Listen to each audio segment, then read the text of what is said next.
A martini, shaken not. Well, guys, we're here with... You've known him from loads of things. Star Wars The Force Unleashed. He's in Season 1 of Dexter. He is Darth Maul. But also, surprisingly, he's also the Emperor, being human, loads and loads of things. I'm with Sam Witwer. Sam, how are you? I'm good. How are you? Very nervous, thank you. You're known as a massive, massive Star Wars fan, and you're in the Star Wars community. What's it like to sort of grow up being a Star Wars fan and now be part of that sort of extended family? It's so weird.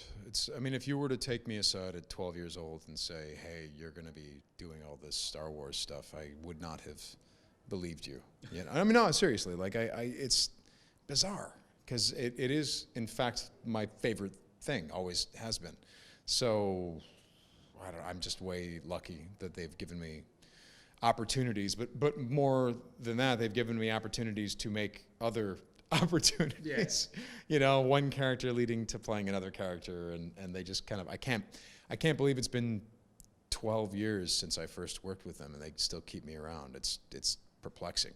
Yeah, The Force Unleashed was, I believe, your first sort of foray into Star Wars. I started working with them in 2007, so... It's an outstanding game if you haven't played it, but unfortunately the second game sort of ended. We didn't get a third. Do you know what would have happened to Starkiller? I know a couple things, but I don't know all of the specifics. Hayden Blackman, the tremendous writer and project lead, he knew all the secrets. And, you know, we kind of learn in Star Wars to keep any ideas to yourself, because you never know when they come out in something else or for another character or, you know, associated with different ideas mixed. Like, for example, the Clone Wars thing. You know, for years I've been asking Dave Filoni, like, how did you and George intend to finish the Clone Wars? And he would never tell me.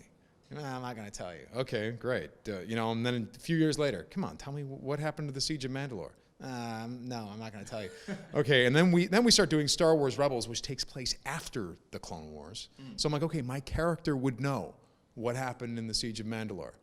What happened in the Siege of Mandalore? Yeah, no, he would know, but you don't know, and I'm not going to tell you. So it's also a very good impersonation. But the reason that you keep those things secret is that these ideas, I mean, this goes all the way back to George Lucas. If there's a good idea somewhere, you never know when that idea is going to emerge in a different way.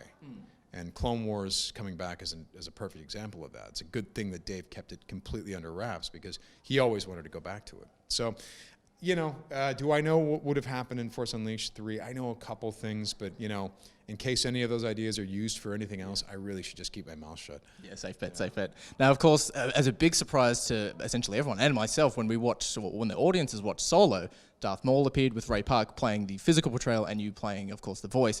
What was the security like around, how was the hush-hush around the recording studio? It was insane. It was crazy.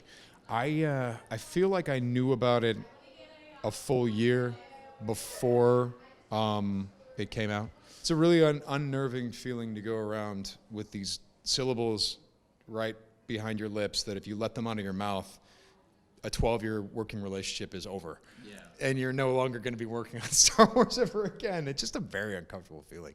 But I was really happy about it. We did this, like, I recorded it first, and then Ray in England lip-synced that. But then he had to have freedom to do his own thing, so then I came in and recorded it again. I ended up going in like 3 separate times trying different things. And what was really nice was that the producers kind of rolled out the red carpet in terms of my input. That's unnerving, because for me, I don't become Mr. Difficult Actor until someone knows me and likes me a little bit. And then I start, you know, hey, do this. But like, well, he shouldn't do this, he should do that. And I start kicking up dust. But in this case, I kind of had to be that way on day one, where they'd be like, okay, and then growl. He growls. And I'm like, he wouldn't growl, he would laugh. Oh, why? I'm like, well, because of this and that. And, you know, we would get into whole geek conversations and about stuff that they didn't, you know, that it really wasn't their job to know about. It was kind of my job to tell them about it. So that was fascinating to look at all these producers who are way more experienced than me and have giant resumes, and feel invited to correct them here and there or to guide them toward what the vision of that character is. Now, Ray didn't need any guidance. Obviously, it's Ray Park. You know, like he originated the character, and he'd been watching the animated stuff the whole time, so he knew how to do it. He knew that Maul had become It's a little bit more personality with some sarcasm and some humor, that type of thing. So, of course, you've got Star Wars. You've also got the Crashtones, which is an outstanding album. Go check it out. You heard that? Oh yeah, Arson and Seven Till Dawn are by far my favorite, and then Coma sounds very Stranger Things.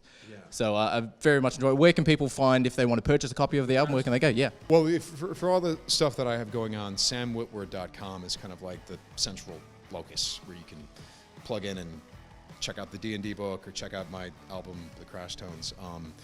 But also, if someone's on Amazon, I believe it's I think all of them, including the vinyl edition of the album, is on Amazon. Definitely need to grab one of those. Yeah, I'm so happy that people tend to respond to it because it's such a weird. For me, I thought no one's gonna know what the hell this is. It's a very weird album. And because it's so weird, I wanted to take as much responsibility for it as possible, which meant that I did not hire a producer or hire all these mix engineers to help me make it better. I did not hire a bunch of musicians who would have played it better than I played it. I played it all myself. I mixed it myself. I produced it myself, all because I was like, I suck at this, but the idea is if I do it all, whatever diseased idea in my brain will come through more fully. And then I can take full responsibility for how terrible it is or something. I don't know. It's just kind of an interesting self-generated project. And so, yeah, it was me and I did not play drums, though. There's a guy named Tim Hibben who played some very brilliant, beats for me. But, yeah, I'm shocked that you like it. It's a great album. And just before we wrap up, at the very start of our show, we say, warning, the following podcast contains, it has to say coarse language, but you can say whatever you like. Do you reckon you could do that for us in either your Darth Maul voice for us? Sure, yeah. Warning, the following show contains coarse language and ancient Sith. I got chills, they're multiplying. Oh, so groovy. Thank you very much, Sam, for your time. Shocking. Positively shocking.